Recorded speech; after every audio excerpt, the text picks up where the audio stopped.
Game day is finally upon us again. We have Minnesota and the San Francisco 49ers coming up tonight, very late on that doubleheader.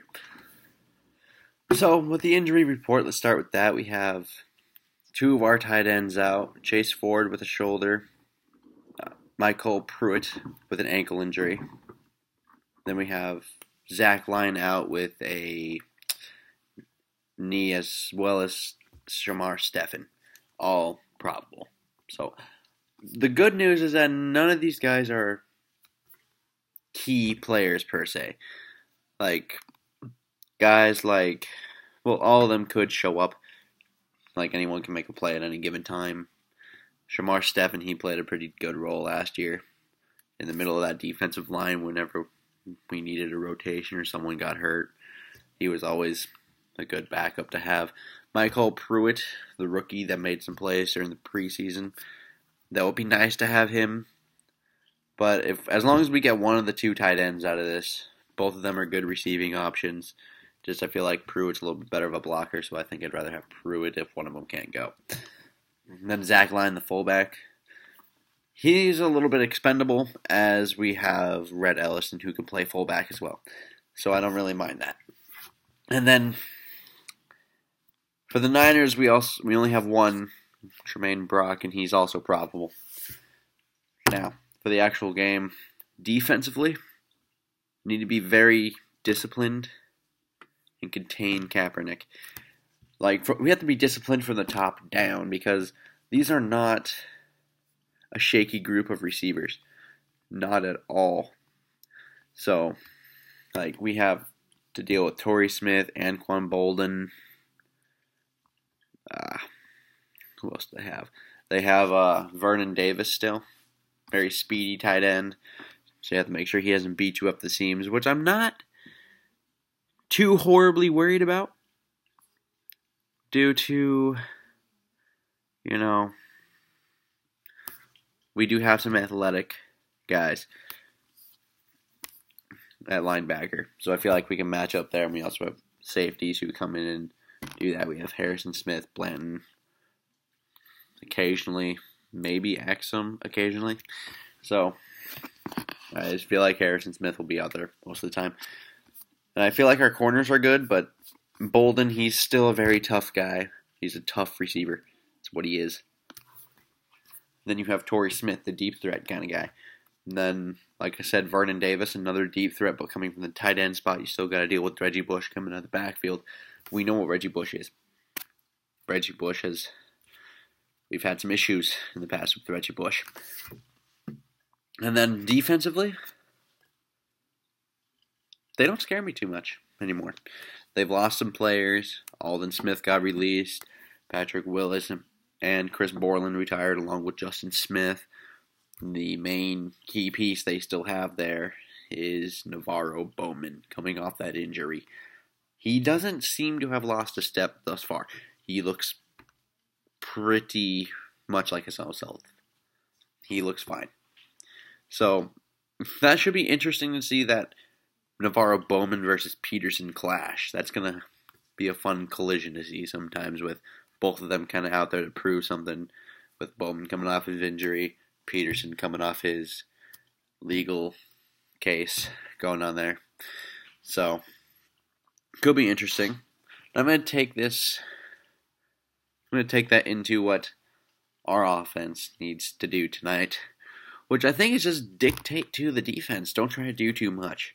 I know we have Peterson. You don't want to overrun him because we don't know how he's going to recover from taking hits. He hasn't taken one in a while, and he's up there in age now. So I don't want to limit him per se. I just want to make sure we're spreading it around. On third downs, for tonight at least, I don't feel like we need to have Peterson out there. On third and long, I think we can easily put Jerick McKinnon out there. Maybe have him do some of the more pass-catching things out of the backfield. So there's that. And just spreading the ball around. They don't have all the pass-rushing weapons they had before. They don't have all these guys coming off. They've lost some corners. They They've lost the middle of the field and the linebackers for the most part, outside of Navarro Bowman. So I expect Rudolph to be having sometimes his little thing going. That's why I said Pruitt or Ford would be kind of nice to have, two other receiving tight ends, so we can really abuse that middle of the field. But I'll take what I can get. But that defense doesn't scare me anymore. We can probably run up that.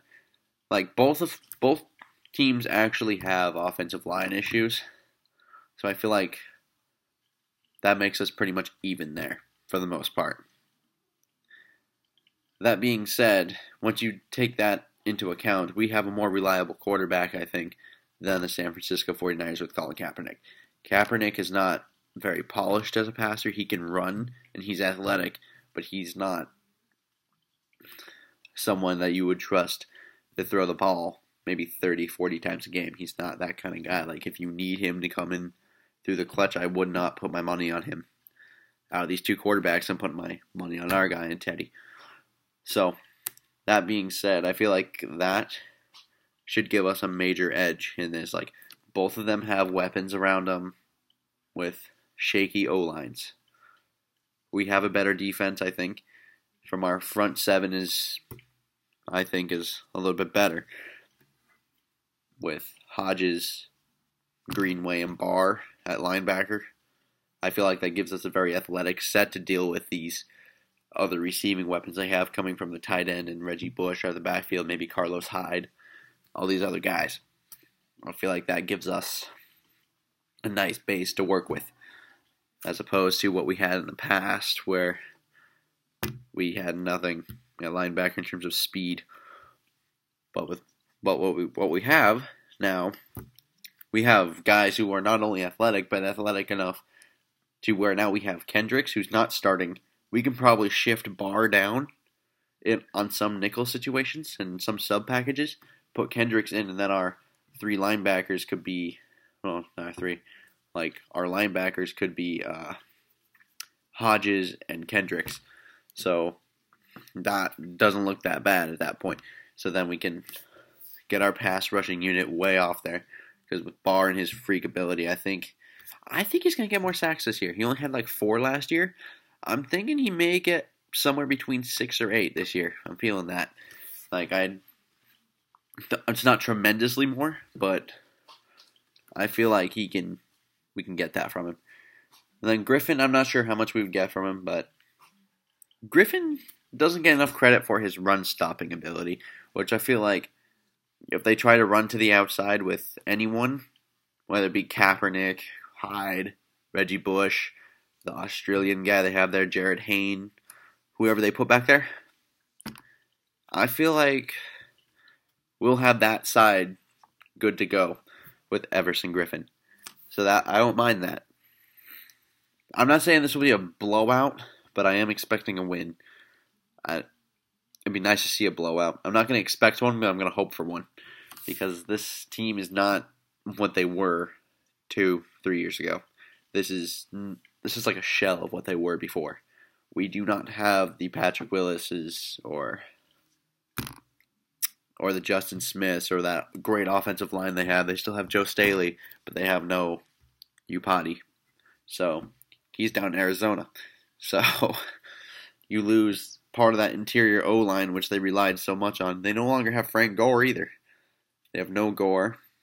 Now you got to rely on Carlos Hyde. So Carlos Hyde isn't a bad player. Just I feel like there are a lot of running backs that without the proper blocking, they're not going to produce too much. I say most running backs because there are some guys who aren't exceptions, like Barry Sanders. Back in the 90s, he always had nothing. He always had shaky everything around him, but you turn something around into it. I don't think Carlos Hyde is that special type of player, so I don't think he's going to get his numbers in like that. So I do expect about $150 from AP tonight, though. I do expect that with him being all fired up. I expect about 150 and a score from AP. And I'm expecting somewhere around, like, for Teddy, probably around 250-ish, 250 to 300, somewhere in there, in that range. He'll score once or twice. Pretty normal for him, I would think. I'm going to hold my expectations to what I had him last year at the end of the season. So this way I'm not over-gauging myself and thinking that he's a major disappointment, because I know there's a lot of hype around Teddy Bridgewater right now, but he's not. He's still a second-year player. Second year. So we need to still kind of he is a young player. He's only 22 years old. We can't, everyone's calling him a franchise quarterback right now. I'm not saying he's not. I'm just saying I think it's a little too early to deem him this. He only had 12 starts, and he went 6-6. Granted, that was with a horrible O-line. He's really flashed, and he's done other things. He's showed poise. He's made great throws. He's been able to took us back from that overtime game for the Jets. I'm not saying he's bad. I'm just saying it's a little too early to deem him a franchise player. So as of right now, I'm going to keep the expectations a little low for him, and assuming that we give it to the Beast in 28. So I will probably post another video tomorrow about what happened in this game, as it is a Monday night game. It's going to be prime time, lights, everything. So I'll be able to actually watch the full game out, give a full analysis on it, and I'll see you then.